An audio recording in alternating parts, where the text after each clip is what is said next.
Buenos días. En nuestro primer día en Pamplona, Navarra, mi compañera y yo vamos a explicar en qué consiste la tarea 1 que hemos hecho, que se llama Museo Provincial.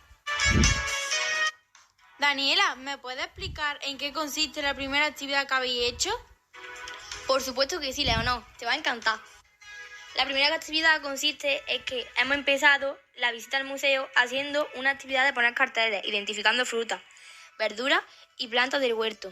Las más conocidas son alcachofa, borraja, remolacha, brócoli, escarola, gladiolos, cardo, tabaco, calabaza, granado, lechuga, berenjena, comos, tomates, etc. Hay muchas variedades de remolachas, pero hay una que se llama remolacha dorada. ¿A qué te parece interesante? La chicoria es muy depurativa, se come cocida y dicen que está muy amarga. El tanaceto es una planta que se puede hacer manzanilla con ella y es muy seca. El vaso que se pone en cada huerto es un pluviómetro.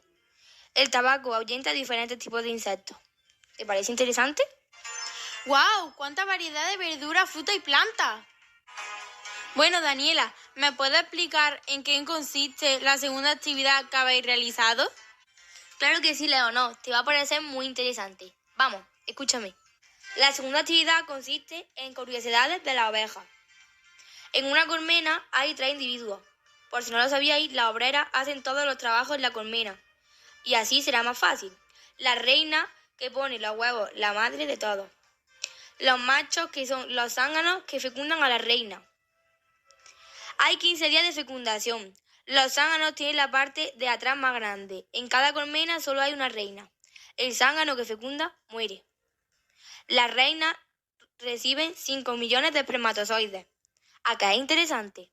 La reina vive de 3 a 5 años. Las reinas son capaces de poner 50.000 huevos, es decir, son muy productivas. El huevo se convierte en una larva y ya en abeja.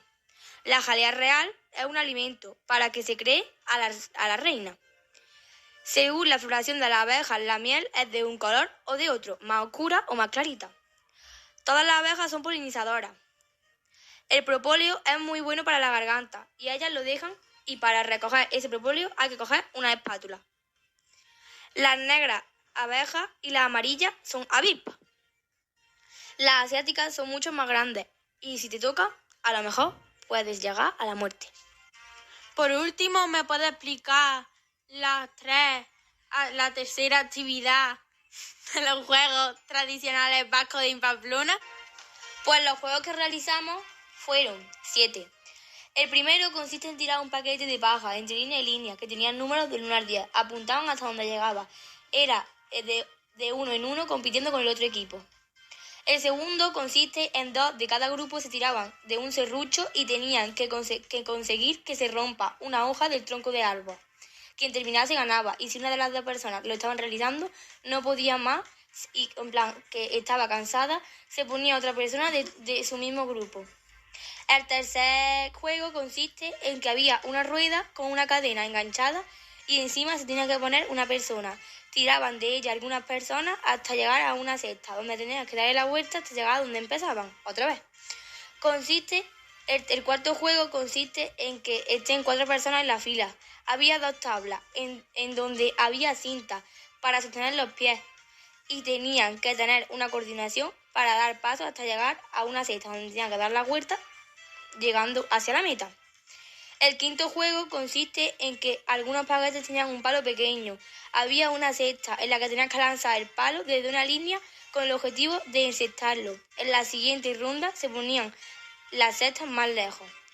El sexto juego consiste en que el primero de la fila tiene que poner todos los palos en fila y el siguiente los tiene que quitar todos.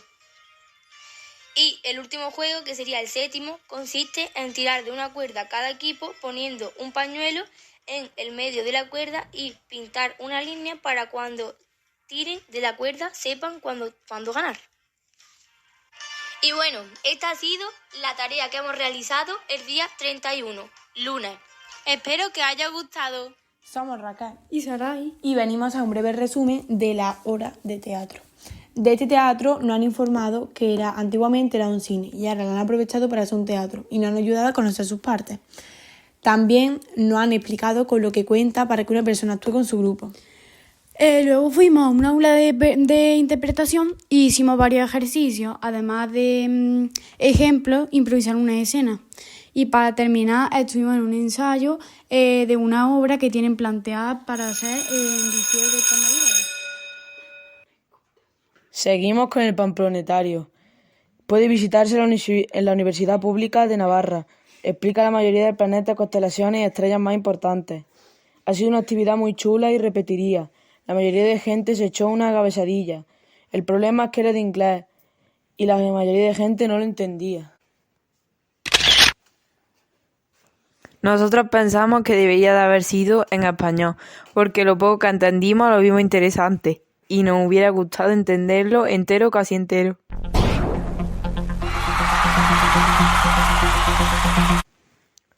Monte Perdido.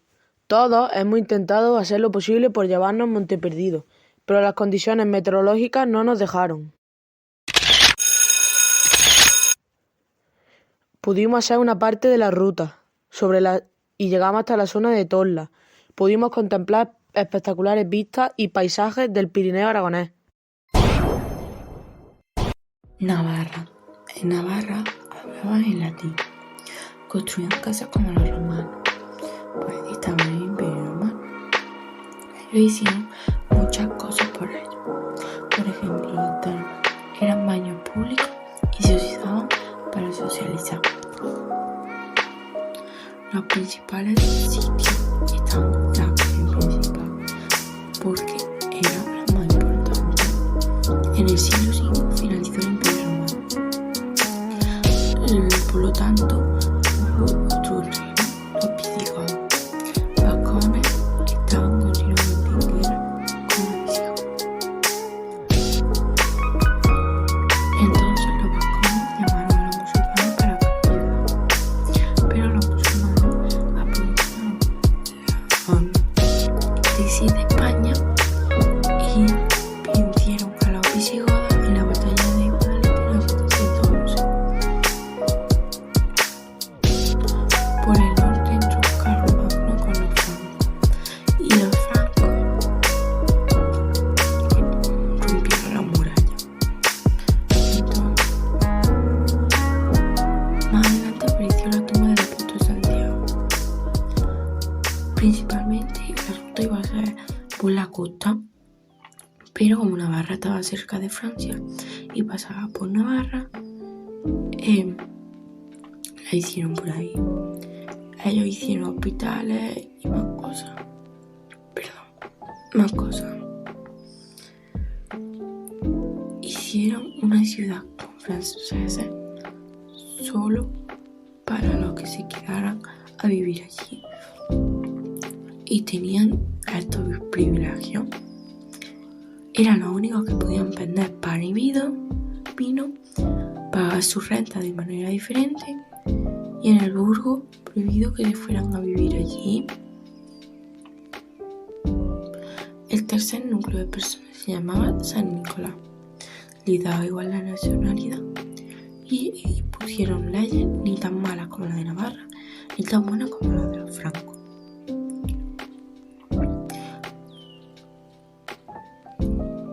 A finales del siglo XIX llegó la luz eléctrica, pero en 1988 todavía no la tenían en las casas. Tiraron los muros para expandir y ahí empezó a crecer la población. Las Bardenas Reales es una zona peligrosa, pero está protegida. En el año 2000 se puso como patrimonio natural por la UNESCO. Son uno de los 5 desiertos de toda España. Está formada por arcilla y roca metamórfica. Tiene 2.000 millones de años desde que se creó. Acumulación de sedimentos y erosión. Y se formó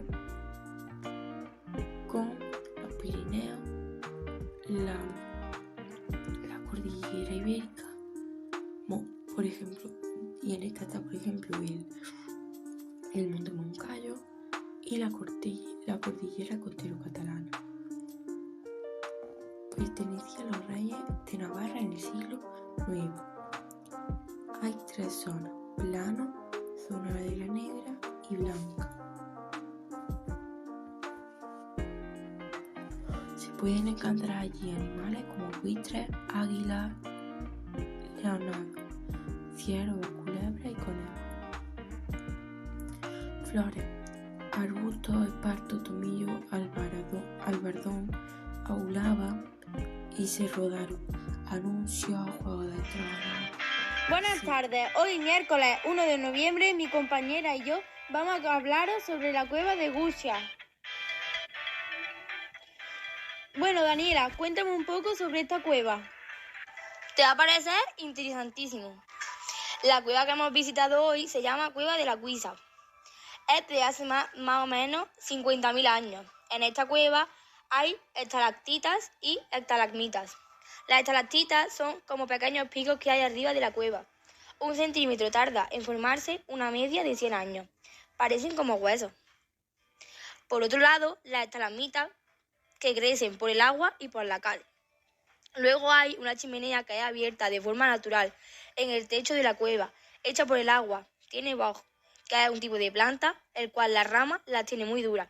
Esas plantas crecen solo en ese lugar, específicamente porque hay mucha humedad. Cuando llueve mucho, el agua sube a la cueva por un sifón. Si el sifón escupe agua, puede llegar a inundar la cueva. Había una huella muy curiosa, que les decían cómo va el nivel del agua cuando se inunda la cueva. Hay muchos murciélagos, depende de la estación del año. ¡Wow! Me he quedado muy sorprendida. Bueno, Daniela, háblame un poco sobre los murciélagos. Este tema es más interesante aún, te vas a quedar alucinada. Los murciélagos hacen una labor de regularización, que son cosas que hacen por el planeta. Los murciélagos son capaces de comer 500 o 600 mosquitos por la noche. Hay una especie que transmite la rabia y puede llegar a ser muy peligrosa. Hay especies que se alimentan de carne, de frutas, de néctar, de sangre, de pájaros, pero los de esta especie, de insectos, pueden llegar a medir 170. ¡Guau! ¿Pero cuánto miden? ¡Son enormes! ¿Y curiosidades que pueda haber de esa cueva tan maravillosa? Pues sí, demasiadas de hecho. Las guisas son legumbres. Antes decían que las brujas se reunían ahí para refugiarse. Nosotras, de hecho, hemos estado con ellas, ¿verdad, Leonor? Claro. Bueno, sigo. En la cueva también tienen pinturas de los presos, porque eso era como una cárcel. Bastante interesante, la verdad. Bueno, hasta aquí la tarea 2 del día de hoy. Esperemos que os haya parecido interesante, tanto como a nosotras. ¡Adiós! Adiós. Buenas tardes. Hoy, 3 de noviembre, viernes, yo y mi compañera vamos a hablaros sobre la Basílica del Pilar de Zaragoza, aunque sea un poquito. Bueno, Daniela, háblame de esta basílica. Pues mira, te puedo contar que se fundó en 1681, que su inauguración fue en 1961 y que habitualmente es llamada simplemente Basílica del Pilar o El Pilar. Es un importante templo barroco dedicado a Nuestra Señora del Pilar, en la ciudad de Zaragoza, Aragón, España. Su estilo barroco es rococó, barroco y neoclásico. Sus materiales que se utilizaron para hacer la basílica fueron piedra, ladrillo y estuco. Es uno de los santuarios más importantes del mundo católico, pues la tradición lo trata como el primer templo mariano de la cristiandad. Hay una virgen que es la del Pilar, en la cual se le ponen mantos todos los días más importantes como el 2 o el 12. ¡Wow! Interesantísimo. ¿Hay alguna curiosidad de esta basílica? Muchas, por cierto, pero te voy a hablar de 2 o de 3. Te puedo decir que el 3 de agosto de 1936 cayeron bombas y 2 de las 4 bombas que cayeron en el Pilar se han quedado marcadas. Y una de las 2 casi destruye un cuadro, el cual fue el primero de un pintor importantísimo. Al cabo de unos días comenzó la Guerra Civil Española, bastante grande y larga. Otra cosa interesantísima que te puedo contar es que la basílica se construyó en el mismo lugar en el que la Virgen se apareció con el apóstol Santiago. ¡Es curiosísimo! Bueno, hasta aquí. Pues le queremos dar las gracias a la maestra Ana José y a la maestra Rocío Vidaurreta por darnos la oportunidad de venir a esta excursión tan maravillosa. Hemos aprendido un montón y que le queremos dar las gracias porque Son las mejores. y por darnos esta oportunidad tan increíble y por todo eso y que adiós y que esperemos que haya gustado todos los podcasts que hemos hecho todos estos días. El Palacio de la Aljafería fue la sede del Parlamento de Aragón. Tiene más de 1000 años de historia. Su piedra decorativa era el alabastro, pues cuando le daba el sol parecía que se iluminaba. Tenía una cantera de alabastro a unos 20 kilómetros de Zaragoza, más o menos. Y esta piedra se utilizaba para cerrar ventanas cuando se reformaban la iglesia. La torre protegía al rey y este rey se llamaba Abu Jafar. Tenía un nombre más largo, pero así no lo dijo el guía para que se acortara más. Este rey Abu Jafar lo llamó el Palacio de la Alegría y tiene 100 metros por cada lado. Los reyes solo venían en verano porque había más sol y parecía que el palacio estaba realmente hecho de piedras preciosas y brillaba. Al patio lo llamaban como un cielo, pues estaba lleno de plantas y agua y estaba al descubierto. Y el rey se sentía que estaba más cerca del cielo. Era la parte más importante para el rey. El palacio tiene arcos muy parecidos al de la mezquita de Córdoba, la Arca de la Herradura. Y el palacio está dirigido a la Meca. Tiene un montón de tipos de decoración, 13 para ser exacto. Es un palacio único en aquella época. Hace 200 años se utilizó para militares y con tanta limpieza que le daban, pues se destrozaron muchas decoraciones que había en las paredes. Por eso hoy en día están lisas.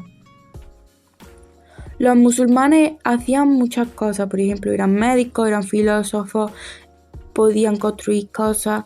Por eso si los cristianos lo echaban, pues quitaban a la mayoría de la población que aportaba cosas a la región. Se le llamó mudéjares porque al traducirlo literalmente se quedaban en la casa del cristiano. Los cristianos le pedían que usaran su propia forma de trabajar y Almudéjar fue el patrimonio de la humanidad. El palacio tiene una puerta muy grande para que sepan que el rey es muy poderoso. Y tenía un pozo de agua que llega hasta el nivel del río. Se llena principalmente en primavera, otoño e invierno.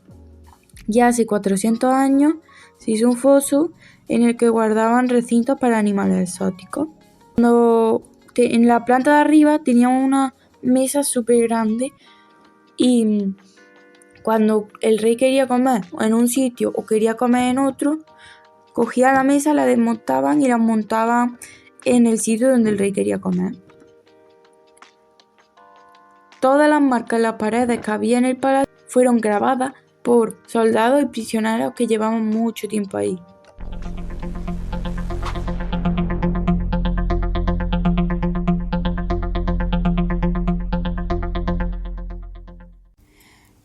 Hoy vamos a hablar sobre la estación de Canfranc, que está a 4 kilómetros de Canfranc, es decir, que no está en ese mismo sitio.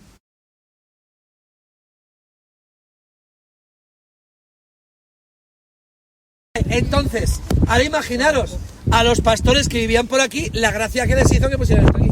Pues ninguna, podéis imaginar que no. ¿Vale? Eso sí, oye, hicieron un proyectazo de la leche. Y va y resulta que cuando lo señalan que sea aquí, va, y esto pasó, claro, pues no fue así de repente, sino que pasaron muchos años. ¿Y sabéis quién lo puso esto en marcha? Una gente que venía de las Américas. Se llaman indianos, los que venían de las Américas con perras, que habían hecho mucho dinero, se llamaron indianos. Y una familia indiana dijo, aquí hay que meter dinero. ¿Por qué? Porque no para hacer este edificio, que esto lo hizo un rey. sino que lo que querían hacer era pasar mercancías de España a Europa, ganar mucho dinero, porque desde entonces solo se pasaba por barcos hacia América. El comercio con Europa no existía. Y entonces, bueno, decidieron hacer una estación de tren por donde las mercancías de España entraran a Europa por Francia. Oye, Muchos habitantes de Canfranc se fueron a trabajar a la estación, pero luego se arrepintieron, porque no era tan bueno como se lo habían planteado. Para hacer una parte de la estación tuvieron que desviar un río a base de piedra y tierra. Nos han enseñado la entrada por la que los obreros entraban al edificio, ya que no podían entrar por la entrada de los ricos. Esta estación se inauguró en el 28, se incendió en el 31 y luego ocurrió la Guerra Civil. La estación se cerró en 1970 debido a un descarriló del tren. Hasta ahora la estación se está utilizando como hotel, el cual es de 5 estrellas.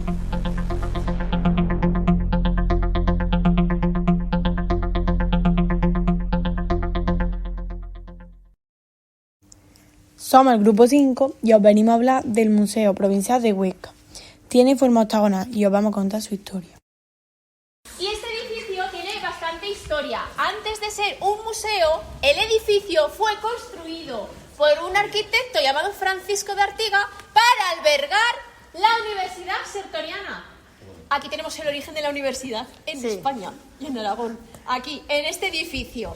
Pero ojo, que Francisco, el arquitecto, pensó algo muy importante. Aquí, al lado, pegado a este edificio, están los restos de un palacio real. Estaba abandonado y dijo él, pues voy a construirlo, el edificio de la universidad, pegado a los restos del palacio. Los veremos de una manera especial. Desde aquí se ve un poquito la torre. Allí veis todas las almenas de la torre, pues a esa torre vamos a entrar. Pero ¿cómo llegó de una universidad a ser un museo? Bueno, pues la universidad se cerró, pero ojo, se convirtió en un instituto. Pero también se cerró. Así que permaneció este edificio cerrado. Pero, sí, esto... Se la llevaron a otro sitio. En el Museo de Huesca, mientras que estaba la universidad pues en funcionamiento, el Museo de Huesca ya existía, pero en otro edificio, aquí al lado en el ayuntamiento, en una sala del ayuntamiento. Y había una colección de un pintor, de un coleccionista llamado Valentín Carderera, que nació aquí en Huesca. Y entonces él, cuando se enteró, bueno, él y luego la Comisión de Monumentos Históricos y Artísticos de la ciudad decidió que la colección de Valentín Carderera tenía que estar en un mejor sitio, en un mejor edificio, para que todos vosotros pudierais ver la colección de Carderera. ¿Y qué edificio? Estaba vacío. Pues la universidad junto al Palacio Real. Toda la historia de este edificio, que también fue cárcel y fue hospital. Y fue un poco de todo. Sí. Pues como han dicho, antiguamente esto era una cárcel y después también fue un hospital, que se construyó en junio de 1873. Cuando entramos al museo nos ponen una corona y nos disfrazan y nos llevan a un lugar que estaba construido en el siglo XII. Luego subimos por una escalera hacia una habitación enorme llamada Petronila. Se llamaba Petronila porque era la hija del rey y la casaron con un año, que era la biblioteca de la universidad. Más adelante entramos a un lugar en el que había muchos cuadros de las tapas de Hércules. En una de ellas nos cuentan que su madre era mortal, pero su padre, Zeus, era inmortal. Y era cuando Hércules nació, siempre fue a hacerle la vida imposible y le mandaron a hacer 12 trabajos. En la última etapa de Hércules nos dicen que este cuadro venía del Museo del Prado. Y el fundador de este museo se llamaba Valentín. Después vimos un cuadro en el que la imagen se podía ver de dos formas. En forma de calavera, que significaba que tenían que aprovechar tu día a día porque iban a morir. Y por último, vemos otro cuadro que representa a la campana de Huesca, en el que había cabezas cortadas. El rey con un perro a su lado. El perro significa que le es fiel a su dueño, o signo de protección, y un montón de nobles. Pues luego entremos a un aula de arqueología y nos cuentan que Gerión tenía un cuerpo y 3 cabezas, y Hércules estaba enamorado de la princesa Pirene. y su padre se enteró y le castigaron en su casa, pero Pirene se escapó y al volver a encontrarse a Hércules le pidió matrimonio y Pirene le dijo que no. Entonces Hércules tuvo una idea que no estaba nada bien y como tenía 3 cabezas incendió el bosque y Hércules fue a buscarla a Pirene, pero ya era demasiado tarde, estaba muerta y por ello ese lugar es llamado Los Pirineos.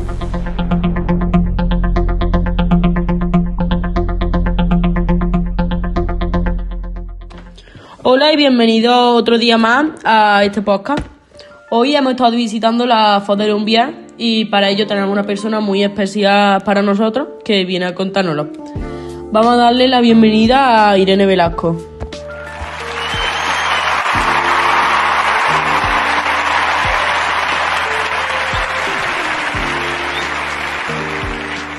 Hola, soy Irene y encantada de estar un día más con vosotros. Hola, igualmente. Bueno, vamos al grano. ¿Podría explicarnos un poco sobre qué es la Foz de Lumbier? Claro que sí. La Foz de Lumbier recibe muchos nombres, pero en Navarra se les conoce como foces, espacios apartados del mundo en los que el río se ha abierto paso entre las rocas. ¿Y por qué está formado? A ver, me explico. ¿Qué aspectos naturales destacan? Tiene desfiladeros y está formado de roca caliza.